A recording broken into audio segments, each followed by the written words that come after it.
శ్రీమాత్రే నమః. మనం శ్రీ లలిత రహస్య సహస్రనామ స్తోత్రంలో నిన్న 31వ శ్లోకంలో ఉండే విశేషాంశాలు తెలుసుకున్నాం. ఈరోజు 32వ శ్లోకంలో ఉండే విశేషాంశాన్ని తెలుసుకుందాం. 32వ శ్లోకం. करांगुलिनकोत्पन्न नारायण दशाकृति महापाशुपतास्त्राग्नि निर्दग्धा असुर सैनिक. అసుర సైనిక అమ్మవారు ఇక్కడ ఈ శ్లోకంలో కూడా 2 పదాలు ఉంటాయి. ఈ 16 అక్షరాల నామాలు ఇవి. ఇక్కడ మనకి ఏం చెప్తున్నారంటే కర అంగుళి, కరం అంటే చెయ్యి, అంగుళి అంటే వేళ్ళు, నఖం అంటే గోర్లు. అమ్మవారి యొక్క 10 వేళ్ళు, ఆ 10 వేళ్లకు చివర ఉన్న గోర్లు. ఈ 10 గోర్లలో నుంచి అమ్మవారు ఏం చేశారట, నారాయణ దశాకృతి, ఆ విష్ణుమూర్తి ధరించినటువంటి 10 అవతారాల యొక్క ఆకారాలని తన గోళ్లతో సృష్టించేసింది. ఎందుకు సృష్టించింది అంటే, వాడు బండాసురుడు ఏం చేశాడంటే, ఎంత మేధావాడు, ఆ యుద్ధంలో వాడికి అర్థమైపోయింది దైవశక్తిని జరించాలంటే గడిచిపోయిన కాలంలో ఉన్న రాక్షసుని కూడా వాడు సృష్టించాడు.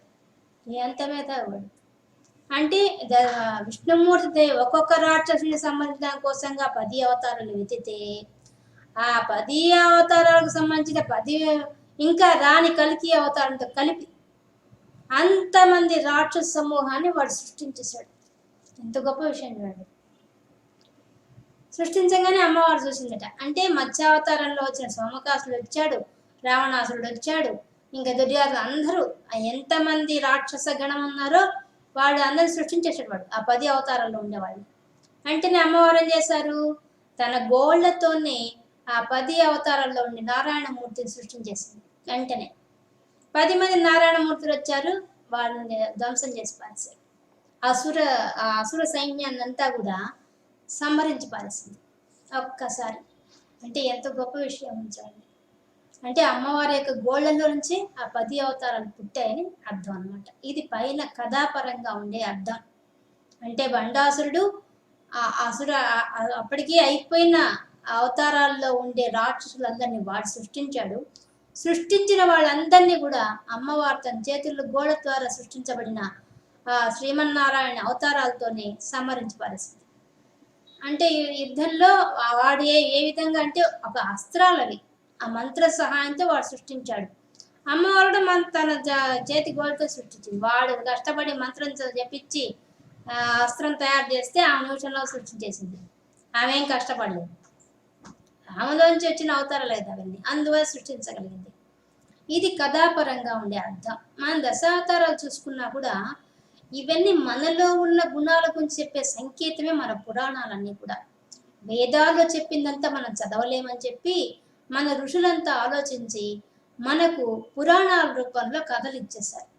ఆ భాగవత కథలంతా వ్యాస మహర్షి చాలా బాగా రచించాడు. ఎందుకు, దానిలో అంతరార్థాన్ని ఎప్పటికైనా తెలుసుకుంటాడు మానవుడు, అది ఆచరిస్తాడు అని. కథల రూపంలో చెప్తే మనం ఆచరించేస్తాం, లేకపోతే మనం ఆచరించాం.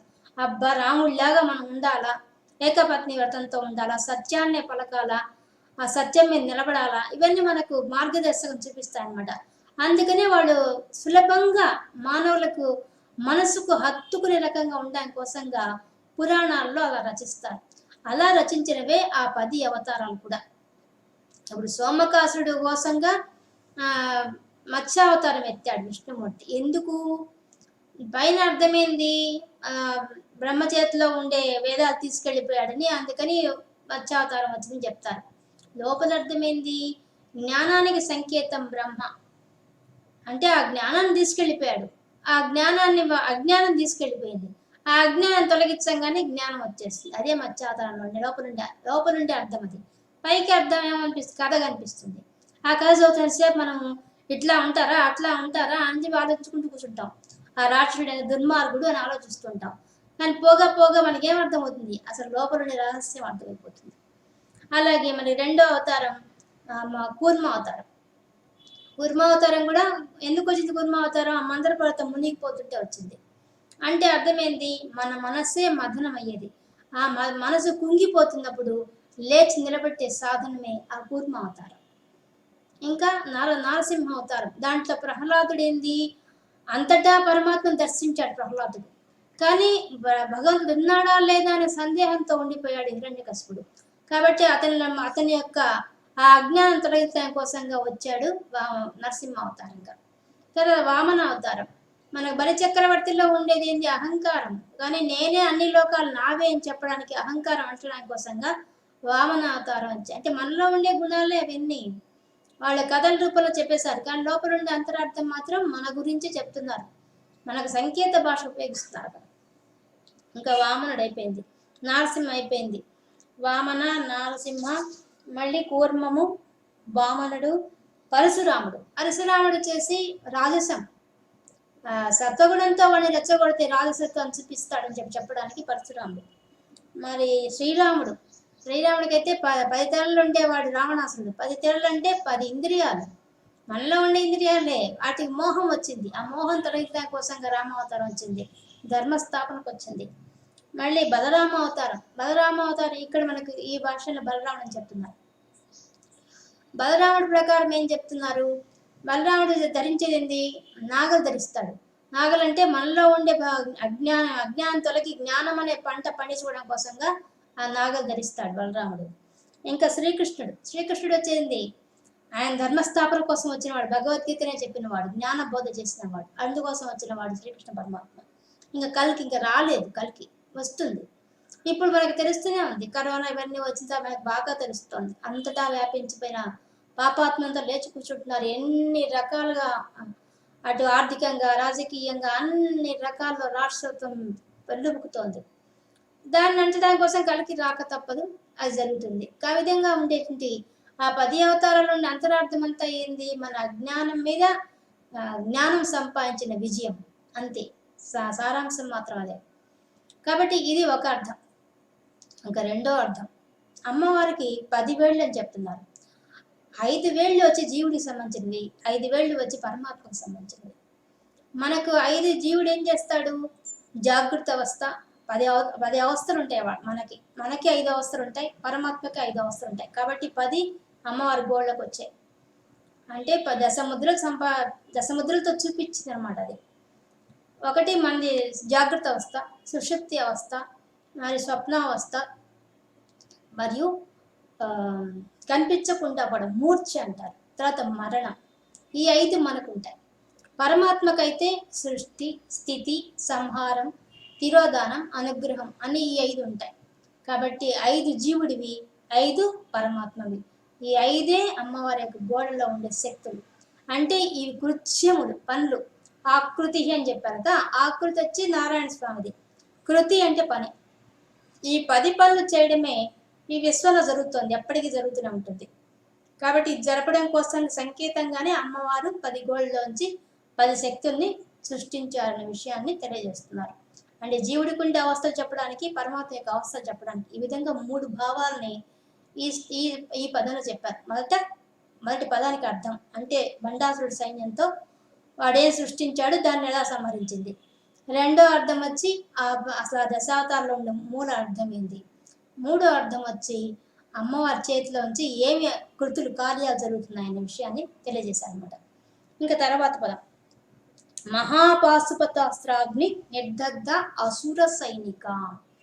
ఆ అసురుడు, ఆ బండాసురుడు యొక్క సైన్యం అంతా కూడా అమ్మవారు ఏం వేశారట వాడి మీద, మహాపాశుపత అస్త్రం వేశారట, మంత్రం. మహాపాశుపతం అనే ఒక మంత్రశక్తిని వాడి మీద ప్రయోగించగానే ఏమైపోయింది, వాడి దగ్గర ఉన్న మొత్తం సైన్యం నాశనం అయిపోయింది. అంటే మొత్తాన్ని దహించి పారేస్తుంది, అగ్నిలాగా వచ్చి అది కాల్చి పారేస్తుంది. ఇది పైన అర్థం కథా ప్రకారంగా. ఇంకా దీంట్లో అర్థము లోపల మంత్ర విశేషం చెప్తున్నారు. పాశుపతము అయితే ఈశ్వరుడి యొక్క మంత్రము, మహాపాశుపతం అంటే సదాశివుడి యొక్క మంత్రం. ఈ మంత్ర విశేషాన్ని దీంట్లో కూర్చిపెడుతున్నారు అనమాట, అందువల్ల అది చెప్తున్నారు. ఇంకా మనకి మా లోపల ఇంకా కొంచెం లోపలికి చూస్తే ఆ పశువులు ఎవరు, మనం ఎట్లా మనకు కర్మలో కర్మ ప్రకారం పుడతాం మనం, అంతే కదా. పూర్వజన్మ కర్మ బట్టి మనకు జన్మ వస్తుంది. కాబట్టి కర్మానికి కాలానికి బద్ధులమై ఉంటాం మనం. దీన్ని పాసం వేసి తీగ మనం తీసుకోలేము ఆ పాసం వేసి, కానీ ఆ పాసం వేసి తీగల వాడెవరు? పతి, ఆయనే పరమాత్మ. ఆ పరమాత్మ ఒక్కడే ఆ పాసం వేసి లాగగలడు. ఇది లోపల అర్థం. పైన అర్థం అయితే అమ్మవారు మహాపాశుపతాస్త్రం అని ఒక అస్త్రం వేశారు. ఆ బండాసుడి యొక్క సైన్యం అంతా కాల్చి పారేశారు పైన కథ ప్రకారం. లోపల చూస్తే మంత్ర రహస్యం. ఇంకా లోపలికి పోతే మన గురించి చెప్తున్నారు. అంటే ఏం చెప్తున్నారు? మనలో ఉండే పాశం పోవాలంటే, కర్మ పోవాలంటే, కాలం పోయి మనం కాలానికి బద్దులం, మనం పుట్టడం చావడం అని దాంట్లో ఉంటే ఇరుక్కుంటాం. దీన్ని తొలగించే శక్తి ఆ పశుపతి అయినా ఆ పతికే ఉంది, ఆ పరమాత్మకే ఉంది. కాబట్టి ఆయన్ని పట్టుకుంటే మనకు పోతుంది అని చెప్పడం, అంటే అమ్మవారి పాదాలు పట్టుకుంటే మనకు పోతుంది అని చెప్పడం, సంకేతం చెప్పడం లోపల ఉండే అంతరార్థం అనమాట. ఈ విధంగా 3 భావాలతో ఈ పదం కూడా ఉందన్నమాట. పైన అర్థం మంత్రం, అస్త్రం, మంత్రం, మంత్రం లోపల తత్వం, 3 భావాలతో చెప్పారన్నమాట ఈ పదం. ఈ విధంగా మనకి ఈ 32వ శ్లోకంలో ఇన్ని విశేషాంశాలు కూర్చోబెట్టి మనకు కథ ప్రకారం చెప్తున్నట్టుగా ఉంది, కానీ లోపల తత్వరహస్యాన్ని కూడా కూర్చోబెట్టి చెప్పేశారు ఈ యొక్క నామాన్ని, ఈ 2 నామాల్ని. ఇది 32వ శ్లోకంలో ఉండే విశేషాంశాలు. రేపు 33వ శ్లోకంతో కలుసుకుందాం.